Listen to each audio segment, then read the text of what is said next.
मकर संक्रांत सणानिमित्तानं पंढरपुरातील श्री विठ्ठल रुक्मिणी मातेच्या मंदिराला रंगीबेरंगी अशा सुंदर फुलांची आरास केली आहे। श्री रुक्मिणी मातेला पारंपरिक अलंकार परिधान करण्यात आलेले आहेत। तसंच सणासुदीला दर्शनासाठी मोठ्या प्रमाणात महिला भाविकांची गर्दी झालेली आहे। तर आपण ही दृश्य पाहतोय। आज मकर संक्रांतीचा सण आहे आणि त्यामुळे विठ्ठलाचं आणि रुक्मिणीचं दर्शन घेण्यासाठी मोठ्या संख्येने आपल्याला भाविक पाहायला मिळतात। तर याच मंदिराच्या परिसरातून आढावा घेतलाय आमचे प्रतिनिधी सचिन कसबे यांनी। पाहूयात। मकर संक्रांतीचा सण आहे आणि त्यामुळे पंढरपूरच्या श्री विठ्ठल रुक्मिणी मंदिरामध्ये महिलांची वानवासा देण्यासाठी मोठी गर्दी झाल्याचं आपल्याला पाहायला मिळतंय।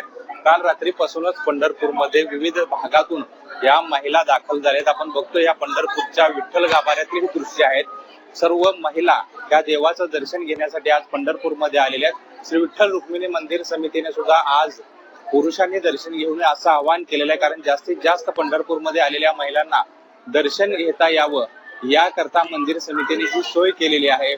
आज वानवासा देण्यासाठी गर्दी झाल्यामुळे महिलांची ही दर्शन रांग जवळपास 5 नंबर पत्रा शेड पर्यंत गेलेली आहे। त्यामुळे महिलांना दर्शनासाठी 5 तासांचा कालावधी लागतोय। सुमारे 1 लाख महिला आज वानवासा देण्यासाठी पंढरपूरमध्ये दाखल झालेल्या आहेत।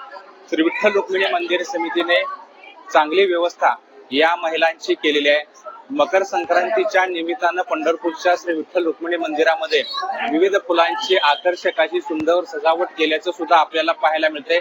यामध्ये झेंडू असेल, गुलाब असेल, इतर विविध रंगीत फुलांचा वापर या सजावटीमध्ये केल्याचं आपल्याला पाहायला मिळते। त्यामुळं आज मकर संक्रांतीच्या सणामुळं देवाचं दर्शन घेण्यासाठी पंढरपूरमध्ये झालेली गर्दी पाहायला मिळते। कॅमेरा पर्सन राजू मेसाळसह सचिन कसबे, 24 तास, पंढरपूर।